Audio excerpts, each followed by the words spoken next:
नमस्कार, स्वागत है आपका हरियाणा विशेष में। आपके साथ हूं मैं सोनल दहिया।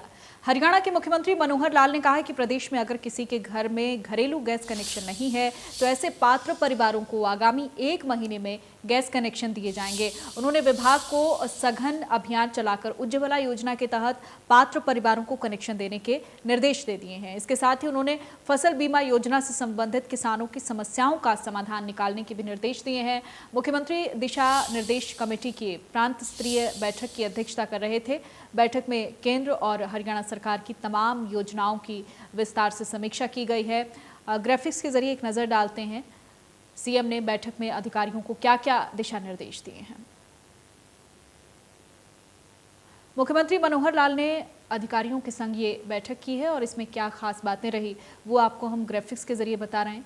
पात्र परिवारों को 1 महीने में गैस कनेक्शन मिले, उज्ज्वला योजना के तहत कनेक्शन देने के निर्देश अधिकारियों को दिए गए हैं। मुख्यमंत्री की तरफ से हर घर में पीने का पानी उपलब्ध करवाने के निर्देश दिए गए हैं। तो भी जो भी लोगों की बेसिक नीड्स हैं, मूलभूत जो सुविधाएं हैं, उनको लेकर फोकस कहीं ना कहीं इस बैठक में किया गया है।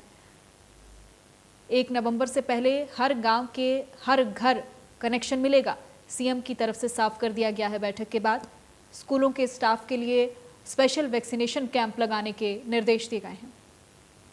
बैठक होती है वो हर 6 महीने बाद होती है। प्रांत में विभिन्न विभागों के जो भी प्रोजेक्ट्स होते हैं वो हमारे जो मेंबर पार्लियामेंट्स हैं उनको भी साथ बुला करके, प्रदेश के भी जो सरकार से संबंधित कुछ लोग उसमें रहते हैं, तो ऐसा हर एक विभाग की सब चर्चा की जाती है। उसमें 6 महीने में क्या क्या प्रगति हुई है, जितने बजट होते हैं, खास करके केंद्र सरकार की योजनाएं, उस पर विशेष फोकस होता है। जो कठिनाइयाँ हमारी होती हैं वो मेंबर पार्लियामेंट्स को बताई जाती हैं। इसलिए आज एक सब विषयों की चर्चा करते हुए और दिशा की वो बैठक हुई है और उसमें लगभग सारे प्रोजेक्ट जितने विचार किए गए थे पहले वो सब पूरे हुए। कुछ एक में कोविड के कारण से थोड़ा डिले हुए हैं, वो अगले 6 महीने में उन सबको गति दे करके पूरा किया जाएगा। इसी प्रकार से दूसरी बैठक आज हमारी हाई पावर परचेज कमेटी की हुई। हमने एक जो नया ये प्रावधान शुरू किया है ई भूमि का।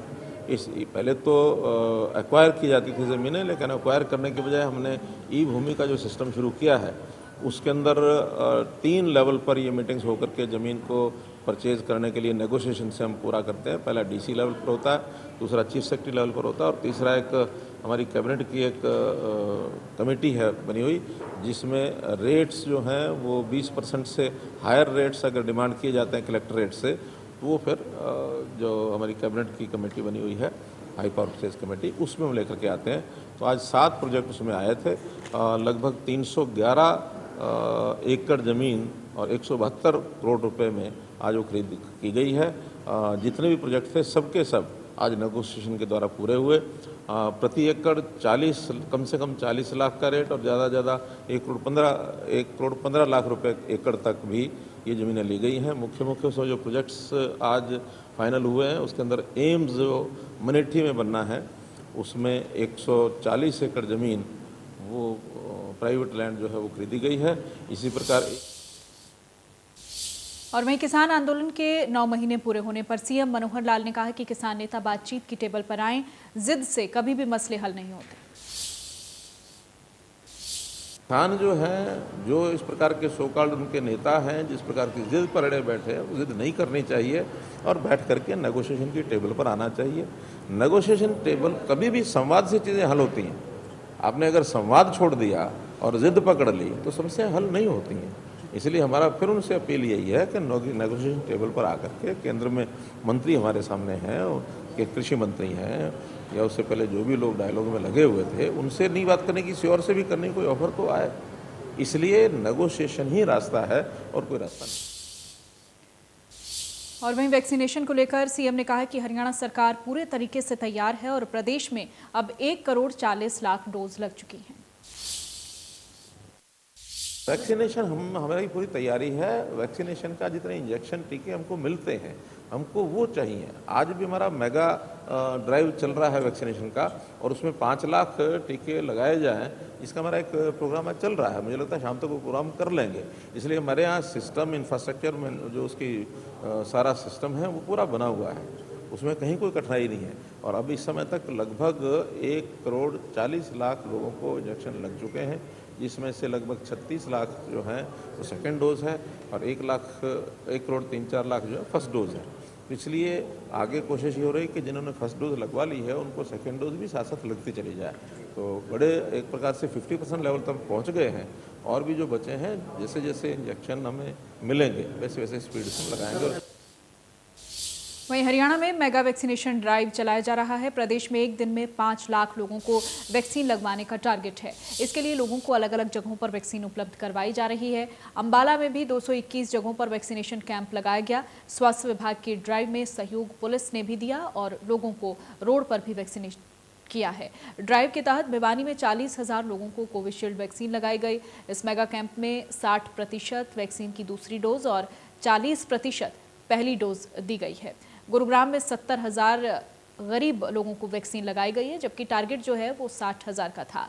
गोहाना में पिछले कई दिनों से लगातार टीकाकरण अभियान चलाया जा रहा है और अब तक 90% टीकाकरण का काम पूरा हो चुका है।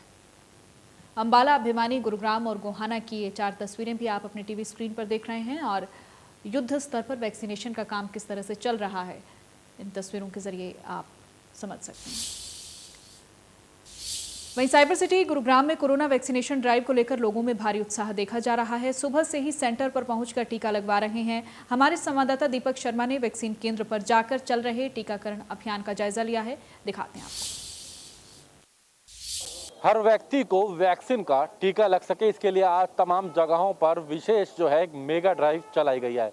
इसके तहत पूरे हरियाणा की अगर बात करें तो हरियाणा के विभिन्न जिलों में आज के दिन 5 लाख लोगों को वैक्सीनेशन का टारगेट रखा गया है। इस वक्त हम गुरुग्राम में मौजूद हैं। हम गुरुग्राम की बात करें जहां पूरे प्रदेश में 5 लाख लोगों को वैक्सीन का टारगेट रखा गया, तो वहीं अकेले गुरुग्राम जिले के अंदर आज के दिन 60,000 लोगों को वैक्सीन का इंजेक्शन देने का टारगेट जो है स्वास्थ्य विभाग को दिया गया है प्रदेश सरकार की तरफ से। हालांकि स्वास्थ्य विभाग गुरुग्राम इससे कई आगे बढ़कर 70,000 से ज़्यादा आज के दिन अगर बात की जाए वैक्सीनेशन के जो टीके लगाने की तैयारी में, जिसको लेकर तकरीबन 250 के करीब जो वैक्सीनेशन सेंटर हैं वो प्रशासन के द्वारा जो है स्वास्थ्य विभाग के द्वारा जो है बनाए गए हैं। तमाम लोग जो हैं आज वैक्सीनेशन के लिए आ रहे हैं। अगर बात करें तो तमाम लोग अपने वैक्सीन यहाँ पर लगवाने के लिए आ रहे हैं। कुछ लोगों से बात भी करेंगे। आपने वैक्सीन लगवा ली तो कितनी कोई दिक्कतें रही है, किस तरीके से आगे बात करें? नहीं, कोई दिक्कत नहीं रही। आज एक विशेष मुहिम भी चलाई जा रही है ताकि ज़्यादा से ज़्यादा लोगों को लग सके। आप लोगों को क्या संदेश देंगे? वैक्सीन लगवाएं। वैक्सीनेशन लगवानी चाहिए। If you want to avoid corona then you should go for the vaccination. तो तमाम लोग जो हैं वो वैक्सीन के लिए यहाँ पर आ रहे हैं। हम बात करें पूरे गुरुग्राम की बात करें तो 250 से ज़्यादा वैक्सीन के जो सेंटर हैं वो गुरुग्राम के अंदर आज के दिन बनाए गए हैं। 60,000 का टारगेट प्रदेश सरकार के द्वारा स्वास्थ्य विभाग के द्वारा दिया गया था गुरुग्राम विभाग को, लेकिन ये आंकड़ा स्वास्थ्य विभाग का कहना है कि जिस तरीके से आज दिन भर ये वैक्सीनेशन रही तो ये आज पूरा दिन करीबन 70,000 से ज़्यादा लोगों को वैक्सीन के जो और वहीं प्रदेश भर में 3 दिवसीय खेलो हरियाणा का आगाज हुआ है। अंबाला में खेल मंत्री संदीप सिंह ने बतौर मुख्य अतिथि शिरकत की। खेलो हरियाणा का शुभारंभ किया। हरियाणा के 22 जिलों के खिलाड़ी इस 3 दिवसीय प्रतियोगिता में अपने खेलों का प्रदर्शन करेंगे। बता दें कि पहली बार हरियाणा में खेलो हरियाणा नाम से गेम्स का आयोजन किया गया है। इस दौरान खेल मंत्री संदीप सिंह ने मंच से खिलाड़ियों का हौसला बढ़ाया। फरीदाबाद में केंद्रीय राज्य मंत्री कृष्णपाल गुर्जर ने खेलो हरियाणा का शुभारंभ किया। करनाल में बीजेपी प्रदेशाध्यक्ष ओपी धनखड़ और यमुनानगर में कैबिनेट मंत्री कंवरपाल गुर्जर ने खेलो हरियाणा का शुभारंभ किया। 3 दिवसीय खेलो हरियाणा के आगाज की ये 5 तस्वीरें आपके टीवी स्क्रीन पर। यमुनानगर, फरीदाबाद, अंबाला, कुरुक्षेत्र और करनाल की तस्वीरें। आज यहाँ पर पूरे हरियाणा आने वाला जो देश का भविष्य है, जो पूरे देश का नाम रोशन करने वाला है खेलों के क्षेत्र में, वो हरियाणा है। आज भी हरियाणा है और कल भी हरियाणा होगा जो दुनिया में देश का नाम रोशन करेगा।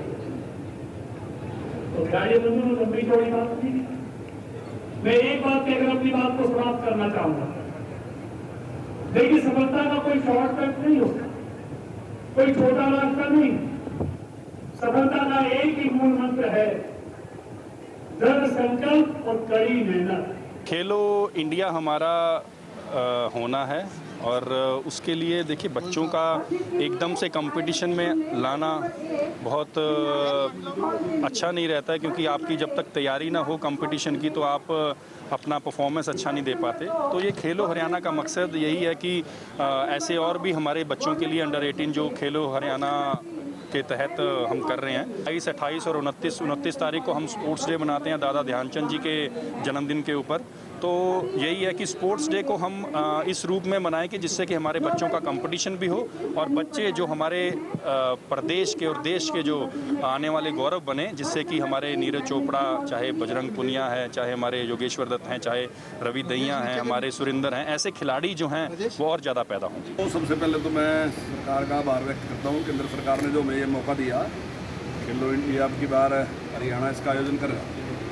और पिछले जो भी गेम अभी तक रहे हैं उनमें पिछले टाइम में बहुत अच्छा अगर ये कोरोना काल को छोड़ दें उससे पहले अगर देखें हम तो हमारे बच्चों ने बहुत ही अच्छे उसमें परिणाम दिखाए हैं। 200 या 200 से भी ज़्यादा मेडल हमारे बच्चों ने जीते हैं।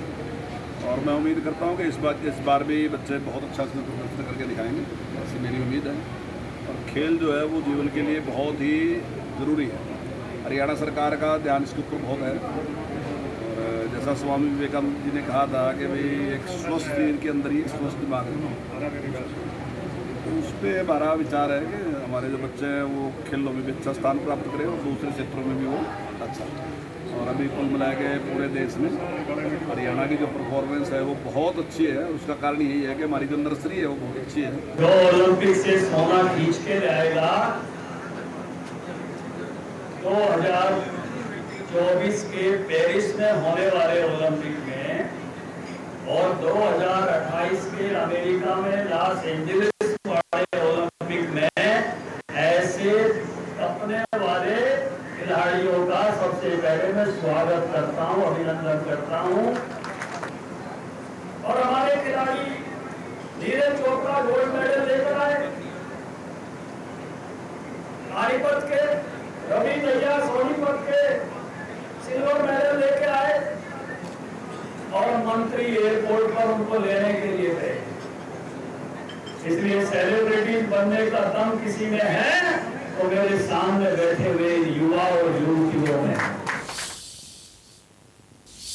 वहीं कैबिनेट मंत्री मूलचंद शर्मा आज बल्लभगढ़ के दौरे पर रहे। इस दौरान उन्होंने मुख्यमंत्री की दी गई सौगात के तहत निर्माणाधीन सुषमा स्वराज राजकीय कन्या कॉलेज में पौधारोपण भी किया। महिला कॉलेज है बहन सुषमा स्वराज के नाम से प्रदेश के मुख्यमंत्री मनोहर लाल जी ने हमें कॉलेज दिया है और आने वाले समय में ये 4 महीना में कंप्लीट होने जा रहा है। वहीं प्रदेश के सहकारिता मंत्री बनवारी लाल ने कहा कि प्रधानमंत्री नरेंद्र मोदी किसानों के हित को ध्यान में रखते हुए फैसले ले रहे हैं। ग्रीवेंसेस मीटिंग में अब थे, मैंने अधिकारियों को स्पष्ट डायरेक्शन दी। हाँ, तो स्पष्ट डायरेक्शन दी है कि भाई एक तो जो हम मेंबर बनाते हैं उनकी प्रेजेंस में ही कोई भी डिसीजन लेना चाहिए। वहीं राज्यसभा सांसद दीपेंद्र हुड्डा ने विधानसभा के मानसून सत्र को लेकर सरकार के रवैये पर सवाल खड़े कर दिए। उन्होंने कहा कि सरकार जनता के मुद्दों पर चर्चा से भागती नजर आई।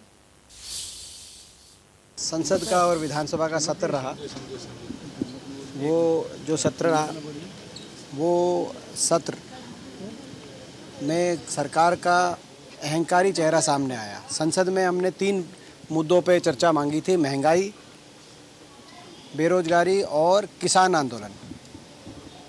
और इसी तरीके से विधानसभा में भी किसान आंदोलन पे हमने चर्चा मांगी, महंगाई में, साथ में जासूसी कांड संसद में हमने, मगर ना तो संसद में चर्चा कराई। सरकार ने कहा कि इन 3-4 मुद्दों पे चर्चा नहीं होगी, आप 5वां बताओ। तो जब इन 3-4 पे चर्चा नहीं होगी तो 5वां मुद्दा तो आप ये माने फिर तो मौसम पे चर्चा करने थोड़ी हम गए थे। विधानसभा का सत्र में भी किसान के आंदोलन या गरीब आदमी या छोटे व्यापारी पे जो आर्थिक मंदी पड़ी है उनको कुछ राहत देने की बजाय एक कानून किसान पे और एक काला कानून सरकार लेके आ गई। एक के बाद एक घोटाले सामने आ रहे हैं। आपने देखा होगा पेपर लीक घोटाला अब सामने आया है, जिसमें हमने सीबीआई की जांच की मांग करी। 28 बार पेपर लीक हो गया। हरियाणा में सबसे ज़्यादा बेरोजगारी हो गई और एक अपने चहेतों को पेपर क्लियर कराने के लिए लाखों बच्चों ने अपना घर बार बेच के लाखों देके मरता क्या ना करता, पेपर किस तरह मुहैया कराए। तो ये एक अपने आप में जो है मैं समझता हूँ निजीकरण और बेचना एक फ़र्क है।